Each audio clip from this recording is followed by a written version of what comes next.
बादल आए हैं, काले बादल आए हैं, साथ में अपने वो बारिश भी लाए हैं। रिम झिम रिम झिम रिम, रिम झिम रिम झिम रिम।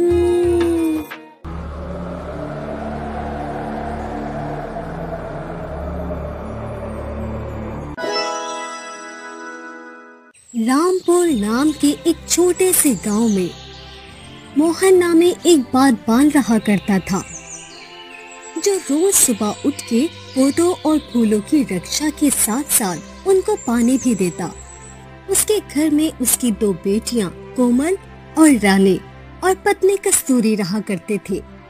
मोहन एक गरीब इंसान था जो हर वक्त अपने परिवार की सुख शांति के लिए धन दौलत इकट्ठा करने की सोचा करता था। और एक रोज जब वो बाग में काम कर रहा था तो उसे किसी बच्ची के रोने की आवाज सुनाई दी। अरे ये किसकी बच्ची है भला? कौन जालिम इसे यहाँ तनो तन्हा लावारिसों की तरह छोड़ गया? अरे इसकी रोने से मेरा दिल फटा जाता है। अचानक ही बाग के दरमियान से एक रोशनी फूटी और एक शाही आदमी नमूदार होकर बोला, मोहन, मेरा नाम किशोर है और मैं परिस्तान के एक शाही महल से आया हूँ। ये बच्ची जो मेरे हाथ में है एक परी है। पहले तो मोहन घबराया और फिर डरते हुए बोला, क्या कह रहे हो भाई? मैं तो तुमको नहीं जानता, मगर तुम मेरा नाम कैसे जानते हो? मैं एक सादा माली हूँ। भला मेरी इतनी औकात कहाँ कि शाही लोगों को देख सकूं? हम तुमको अच्छी तरह जानते हैं और तुम्हारे गरीबी के हालात को भी। और हाँ, तुम्हारे अंदर इतनी शक्ति है कि तुम हमें देख सको, मगर किसी को इस राज के बारे में ना बताना, वरना तुम्हारी शक्ति खत्म हो जाएगी। सुनो, समय काफी बीत चुका है। ये एक नन्ही परी है, इसकी अच्छी परवरिश करो और जब ये 18 साल की हो जाएगी तो मैं आके इसे ले जाऊंगा और इसकी परवरिश के बदले परी माँ तुमको सोने से पीला कर देगी। बेफिक्र रहो, तुम्हारी गुर्बत का खात्मा करीब है। ये कहकर किशोर वहाँ से गायब हो गया और मोहन बच्ची को लिए घर पहुँचा, मगर उसे डर था कि उसकी पत्नी कस्तूरी इस बच्ची को किसी भी हाल में स्वीकार नहीं करेगी। लिहाजा मोहन ने ठान लिया कि इस बार वो अपनी बात कस्तूरी से मनवाकर ही दम लेगा। हाय हाय, मोहन घर में खाने को घास भी नहीं और तुम चैन की बांसुरी बजाते हुए खाली हाथ ही चले आए हो। अरे क्या आज खाना साथ नहीं लाए हो? अरे ये मेरे मरहूम यार मनोहर की बेटी है। मनोहर इस दुनिया से चल बसा है। ये अनाथ है और अब से हम ही इसके माता पिता हैं और ये हमारे घर का एक नया सदस्य है। अरे बेड़ा गर्क, जो कस्तूरी इस अनाथ को पाले पोसे। रब ने पहले ही मुझे 2 बेटियां दी हैं, इनको खिलाना ही मुश्किल है, ना कि तुम बने हातिम ताई।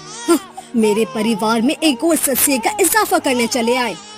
सारा जीवन तुमने मोहन को जली कटी ही सुनाई है। मोहन तुमसे हाथ जोड़कर विनती करता है कि ऊपर वाले के लिए इस बच्ची की अच्छी शिक्षा करो। मैं और कुछ ना सुनूंगा। मोहन का अटल फैसला सुनकर कस्तूरी को लगा कि अब मोहन इस पार उसके डर में आकर उसकी बात ना सुनेगा। तो उसने सोचा कि कल को जब ये बच्ची जवान हो जाएगी तो घर भर के काम काज करेगी, एक मुफ्त की नौकरानी बनकर रहेगी। ठीक है मोहन, इस बार मैं तुम्हारी बात मान लेती हूँ, मगर याद रहे कि जो हुक्म भी इस पर मैं चलाऊंगी तुम खामोश रहोगे, समझे? तुम्हारा इस पर कोई हक नहीं होगा।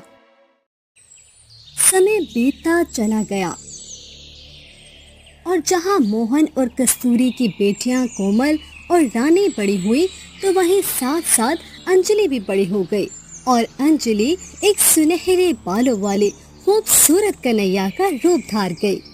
बादल आए हैं, काले बादल आए हैं, साथ में अपने वो बारिश भी लाए हैं। रिम झिम रिम झिम रिम, रिम झिम रिम झिम रिम, रिम झिम रिम झिम रिम, रिम झिम रिम झिम रिम। अरे गाओ ना बिटिया गाओ, रुक क्यों गई? अरे ओ कस्तूरी, देखो तो सही, हमारी बिटिया कितनी सुरीली आवाज में गीत गाती है। मानो इसके गले से निकले सुर दिल के तार छू जाते हैं। अजी बस भी करो, इससे अच्छी आवाज तो मेरी रानी और कोमल की है। ये तो उनको ही सुन सुन के सीख गई है। और तू खड़ी खड़ी क्या बातें सुन रही है? देखती नहीं तेरे पिताजी कितने थके हुए आए हैं? जाकर पानी लेकर आ। जी माँ जी, अभी लाई। करम जली, तुझे सरा इस यतीम पर तरस नहीं आता? हर वक्त वो नौकरों की तरह काम करती है और तू उसे सुख का सांस भी लेने नहीं देती। अरे सुन अंजलि, मेरे लिए भी कुछ अच्छा सा खाने का बना देना। मेरा पालक पनीर खाने का बड़ा ही मन है। और हाँ, साथ में खस्ता खस्ता ताजे नान भी बना देना। अब जैसे ही अंजलि रसोई में गई तो उसे पालक पनीर बनाने और खस्ता नान तैयार करने में वक्त भी लगा। इतने में कस्तूरी वहाँ पर आ गई। अरे ओ नसीबीटी, सुस्ती काहिली तो तुझ में कूट कूट के भरी है। कितनी देर से कह रखा है कि रानी को भूख लगी है, खाना तैयार कर, मगर ना जी, तेरे हाथ काम के लिए चलते ही कहाँ है? माँ, वो बस में तैयार कर ही रहे थे, मैं कुछ देर में ले आती हूँ, आप फिक्र न करें माँ। अंजलि मन ही मन में सोच रही थी, आखिर माँ उससे उखड़ी उखड़ी क्यों रहती है, क्यों उससे रानी और कोमल जैसा प्यार नहीं करती। जैसे ही अंजलि, कोमल और रानी बड़ी हुई तो उनकी खूबसूरती का जादू सर चढ़कर बोलने लगा। हर कोई उनसे मुतासिर होने लगा। और फिर एक रोज मोहन के घर पर दस्तक हुई। क्या हाल चाल है मोहन काका? और कस्तूरी, तुम कैसी हो? अरे आओ आओ, अंदर आओ ना, बाहर क्यों खड़ी हो? रक्षी, तुम सुनाओ, अपने इतने बड़े कारोबारी मसरूफ समय से कैसे समय निकाला और हम गरीबों की झोपड़ी में कैसे आ गई? शर्मिंदा ना करो कस्तूरी बहन, वो बात ही कुछ ऐसी थी कि आना ही पड़ा। बोलो बहन, आखिर क्या हुआ? मैं अपने अक्षय के लिए तुम्हारी बिटिया रानी का हाथ मांगना चाहती हूँ। मेरे पुत्र के रिश्ते को स्वीकार करो, क्योंकि रक्षी एक खाते पीते खानदान की अमीर ठाकुराइन थी तो कस्तूरी के तुझे से भाग ही जा गए। अरे छोटा मुँह और बड़ी बात, तुमने तो मेरे मुँह की बात छीन ली। हमारी तरफ से हाँ है, मगर हमें सोचने के लिए कुछ समय दरकार है बहन, ये बेटी का मामला है। चुप करो जी, घर आए रिश्ते को ना ठुकराओ। बस हमारी तरफ से हाँ है, तुम रिश्ता पक्का समझो। अरे ओ अंजलि, जल्दी आ, चाय बनी नहीं क्या अब तक? तेरी तो चाय नहीं पाए होते हैं पाए। जैसे ही अंजलि चाय लेकर कमरे में आई तो रक्षी की आंखें उसके सुनहरे बाल, लंबे कदकाठ और खूबसूरती को ही देखती रह गई। और चाय तो इतनी बढ़िया थी कि वो तारीफ किए बिना रह ही न पाई। कस्तूरी, ये कौन है? अरे मोहन भैया, आज से पहले तो हमने इतनी सुंदर लड़की आपके घर में ना देखी। क्या अनमोल हीरा है ये, नायाब गोहर हो जैसे। कस्तूरी से अंजलि की तारीफ सुनी ना गई और वो बात काटते हुए बोली, अरे छोड़ो बहन, किन बातों में पड़ी हो, खाना खा के जाना। अंजलि, जाके खाना लगा। रक्षी ने खाना खाने से मना किया, मगर कस्तूरी की जबरदस्ती पर उसने थोड़ा बहुत पालक पनीर चखा तो उसकी जबान में जो स्वाद आया वो तो बयान से बाहर था। रक्षी ने तारीफों के पुल बांध दिए। वाह वाह भाई, क्या कहने, बहुत ही बढ़िया। किसने बनाया है ये पालक पनीर? जरा हमें भी तो बताओ, इतना स्वादिष्ट। वाह भाई, उंगलियां चाटते रह जाओ। अब कस्तूरी ने फौरन कहा, ये खस्ता ताजे नान और पालक पनीर मेरी बेटी रानी ने बनाए हैं। मानो इसको रसोई के कामों से बड़ा ही लगाव है। जी ठाकुराइन जी, माँ का कहा बिल्कुल सही है। मैं खाना बनाने की बहुत शौकीन हूँ। रसोई के सारे काम करना मुझे बहुत पसंद है। ये मेरी बेटी है अंजलि, ये जरा बाहर कम निकलती है, घर के कामों में मसरूफ रहती है, तो आपने इसे कम ही देखा होगा। ये सिर्फ सुंदर ही नहीं बल्कि गीत भी सुरीले गाती है। असल में मोहन अंजलि का सौतेला बाप ही सही, मगर बचपन से पाल पोस कर उसे बड़ा किया था। अब उसे अंजलि से सगी बेटियों जैसी मोहब्बत हो चुकी थी। अरे आओ आओ बिटिया, यहाँ हमारे पास बैठो। हमने तो तुम्हें कभी देखा ही नहीं। अरे कितने सुंदर है तुम्हारे बाल, तुम कितने प्यारे हो बिटिया। जरा हमें भी एक दो गीत गा के तो सुना दो। पहले तो अंजलि हिचकिचाई क्योंकि उसकी सौतेली माँ कस्तूरी भी वहाँ मौजूद थी, मगर फिर रक्षी और मोहन के बहुत इसरार करने पर अंजलि ने गाना शुरू किया। आजा रे मेरे सपनों के राजा, मेरे नैनों में आके समा जा। आजा रे अंजलि की मधुर आवाज का जादू जैसे कस्तूरी पर चल गया और वो तो पहले ही अच्छी शिक्षा, खूबसूरती और अंजलि के लंबे घने सुनहरे बालों से मुतासिर हो चुकी थी।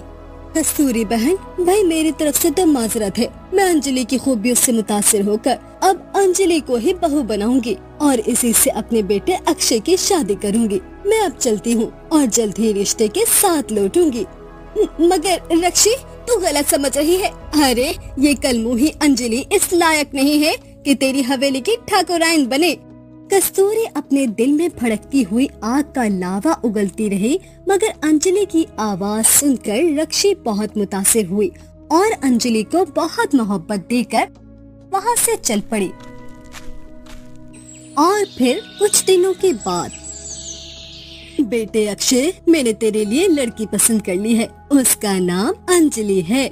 वाह वाह वाह, तूने तो सच में मेरे लिए एक हीरा चुन लिया। मुझे तेरा बताया हुआ रिश्ता स्वीकार है। तो बता, लड़की वालों के यहाँ कब चलना है? अब अच्छे दिन की कुंडली निकालकर अक्षय और रक्षी मोहन के यहाँ अंजलि का हाथ मांगने चले गए। और जैसे ही अक्षय ने अंजलि को देखा तो उसे पहली नजर में ही अंजलि से प्यार हो गया। मोहन काका, अगर आपकी इच्छा हो तो अक्षय और अंजलि एक दूसरे को अंगूठी पहना दे।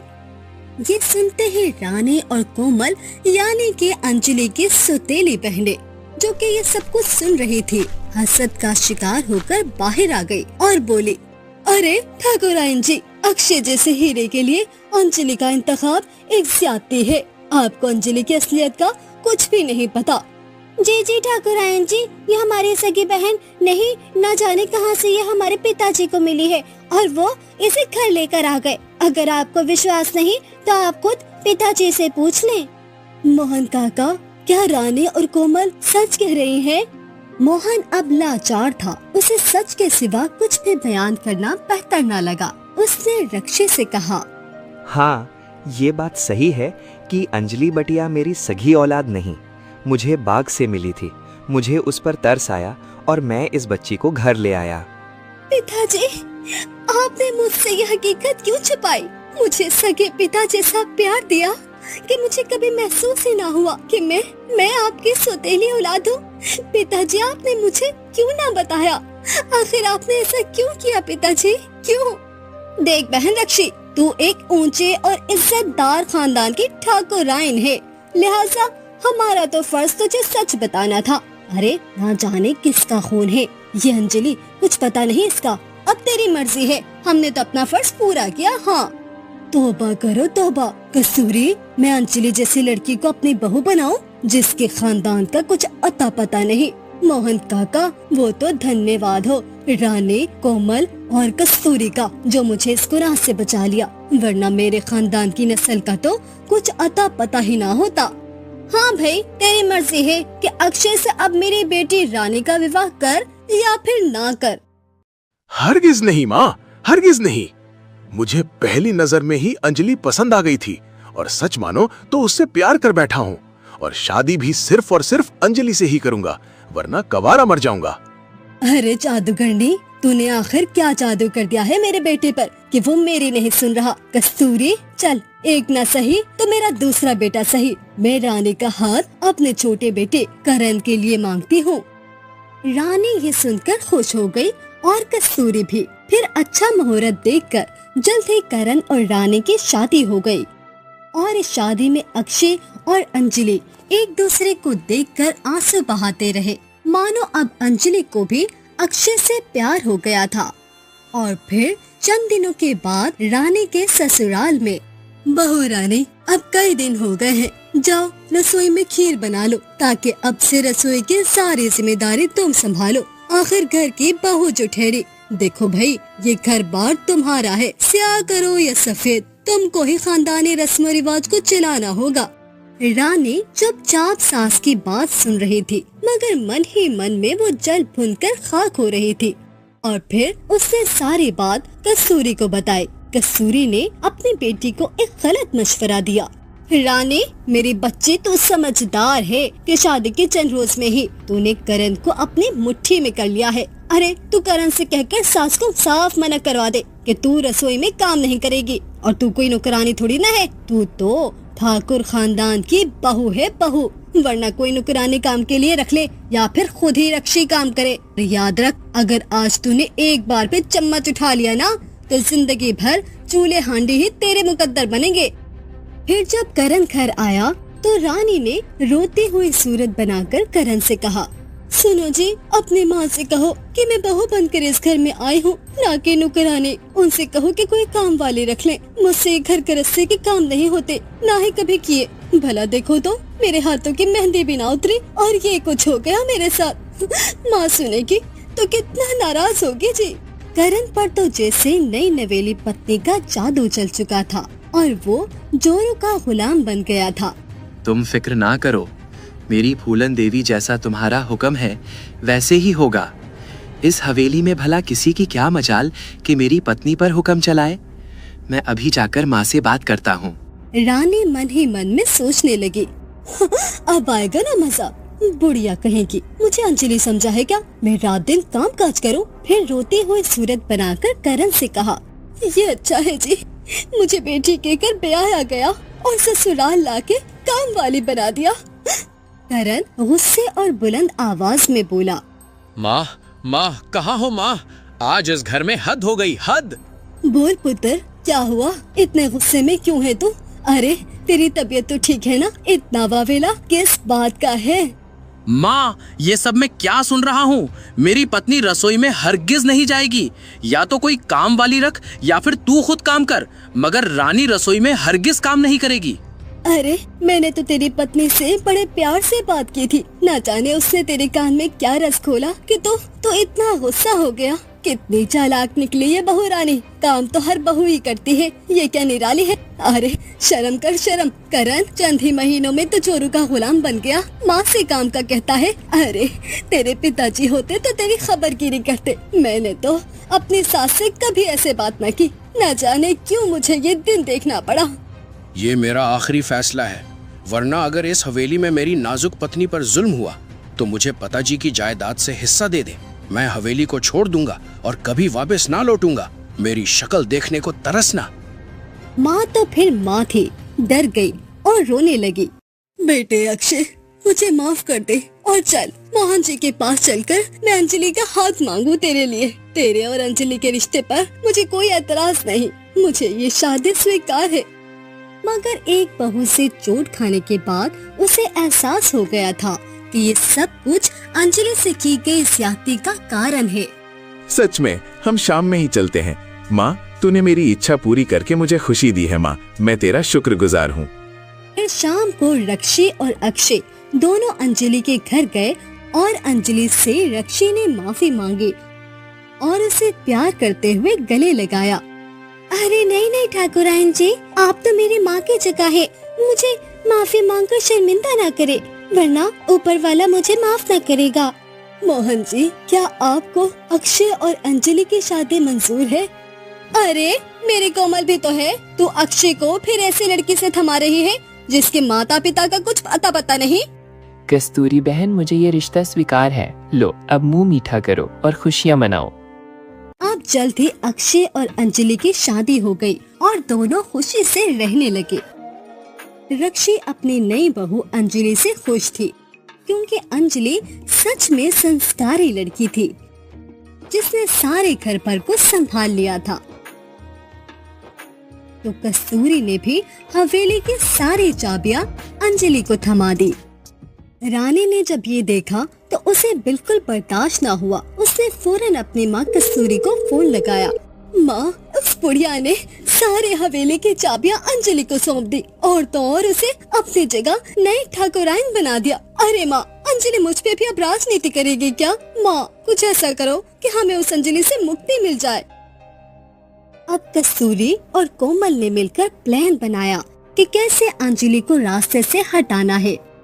कस्तूरी और कोमल अंजलि और रानी से मिलने ससुराल गई और बोली, अरे बहन, कैसे हो रक्षी? मेरी बेटियां कहाँ हैं? भाई मैं तो उनसे मिलने आई हूँ, जरा भेजो तो उन्हें। अंजलि और रानी को काफी दिन हो गए मैंने देखा नहीं। माँ, आप आए हैं? आप कैसी हैं माँ? माँ, क्या आप वाकई बदल गई हैं? मेरी मोहब्बत क्या वाकई रंग लेकर आ गई? हाँ मेरी बेटिया, कैसी है तू? अरे रक्षी, मैं चाहती हूँ कि आज अपनी तीनों बेटियों समेत दरिया के सैर को जाऊँ। तो मैं अंजलि और रानी को लेने आई हूँ, क्या तुम्हारी इजाजत है ना? बहन क्यों नहीं, जरूर ले जाओ। अंजलि के लिए तुम्हारा ये प्यार देखकर मुझे तो बड़ी खुशी हुई। अब अंजलि, कोमल, कस्तूरी और रानी चले और चलते चलते दरिया के किनारे पहुँचे। कस्तूरी ने रानी से कहा, मेरी बेटी ले ले अपना बदला, तू जो इस अंजलि की वजह से हुआ है, कर ले अपने दिल को ठंडा, और जो मेरी जिंदगी खराब हुई इसकी वजह से, उसका भी बदला लेना है हमने। यही वक्त है, फेंक दे इसे दरिया में। नहीं माँ, ये सुन ना करो। मैंने तो तुम्हें हमेशा अपनी सगी माँ और रानी और कोमल को सगी बहने ही माना है। मेरे साथ ऐसा अन्याय मत करो माँ, मत करो। अंजलि मिन्नत करती रही, समाजत करती रही, मगर किसी को भी उस पर तरस न आया और तीनों ने मिलकर उसे दरिया में धक्का दे दिया। फिर रात हुई और जब अंजलि घर ना पहुंची तो रक्षी और अक्षय ने कहा, अंजलि तुम्हारे साथ गई थी, तुम वापस आ गई, वो ना आई, भला ऐसा क्यों हुआ? बताओ, मेरी पत्नी कहाँ है? मुझे नहीं मालूम, वो तो शाम होते ही चली गई थी। अब माँ और हमें क्या पता किसके साथ गई और कहाँ भाग गई। एक लफ्ज और नहीं, मेरी पत्नी नेक और पाक दामन है, बस मैं उसे ढूंढ निकालूंगा, मेरे रास्ते से हट जाओ। ये कहकर अक्षय सीधा अंजलि के पिता मोहन के पास गया, उसे सारी बात बताई।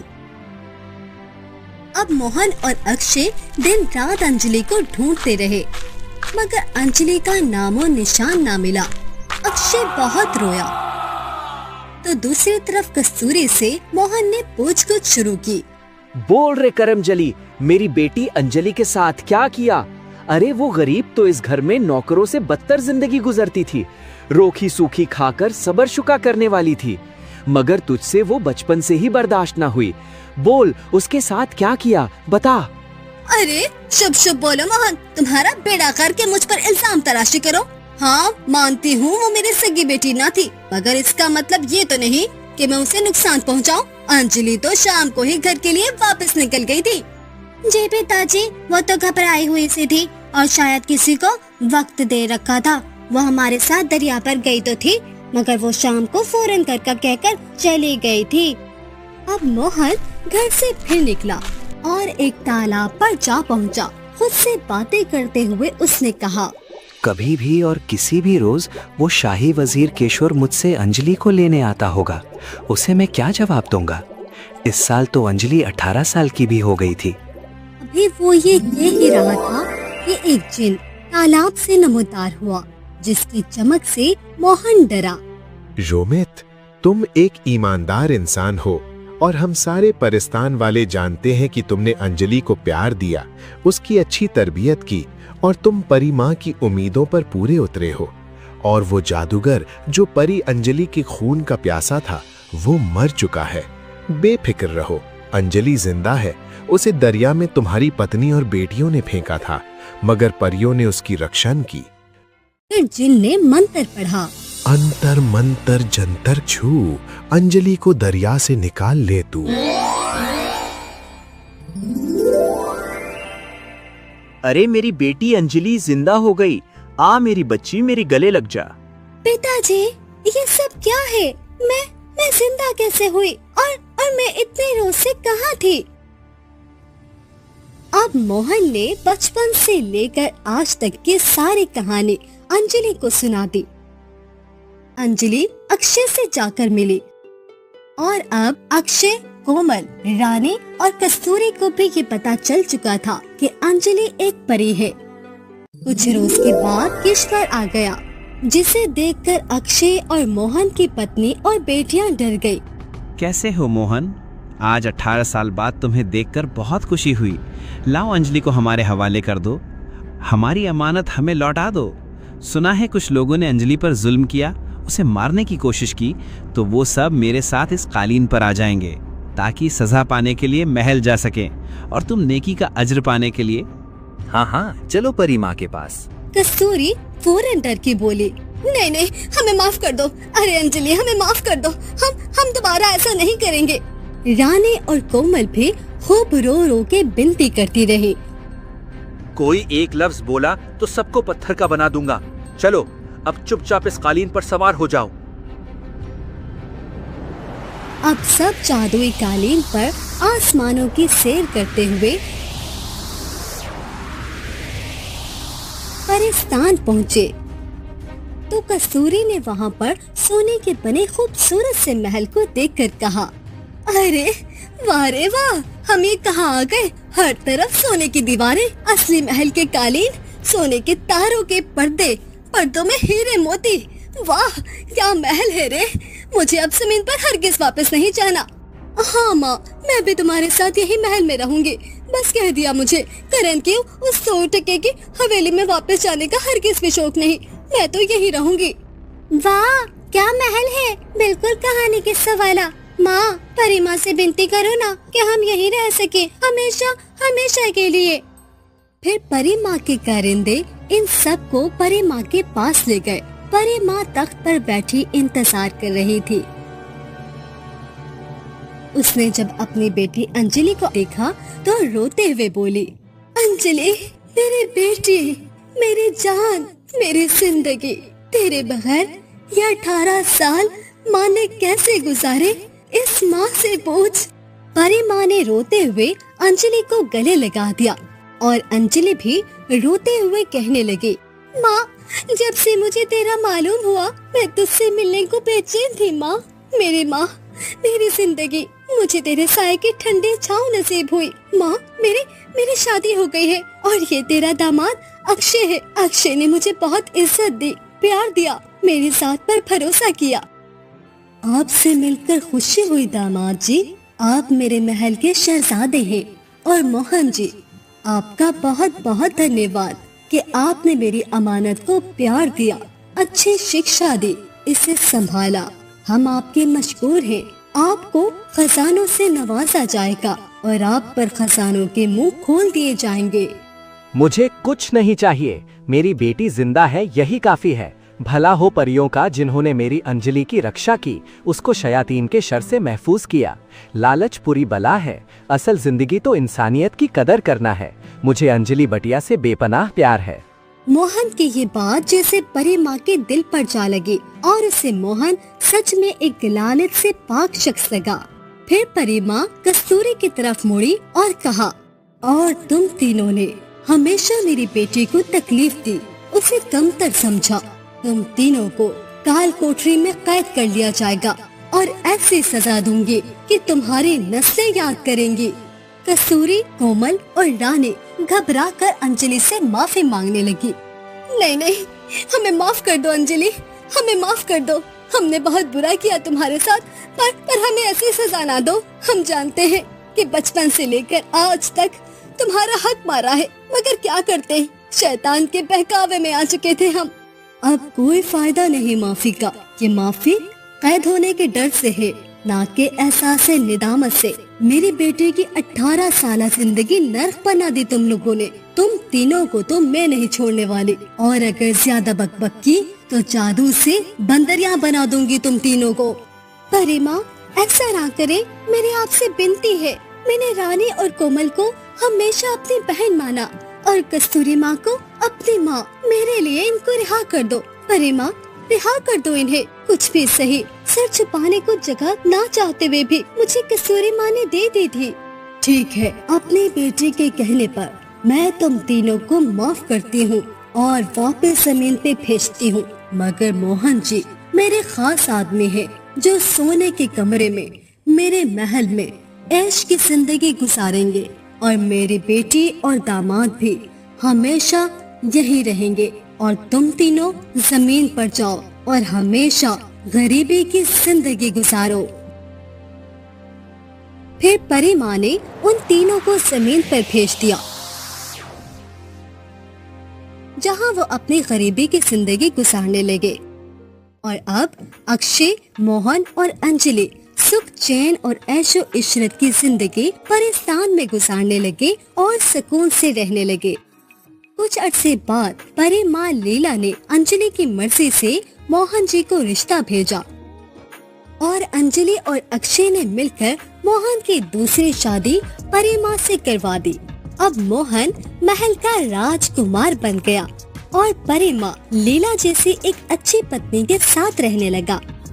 उसे कभी भी जो पत्नी का प्यार कस्तूरी से ना मिला था, अब वो परिमा परिस्तान की रानी परी से मिला और फिर सब मिलकर हंसी खुशी रहने लगे।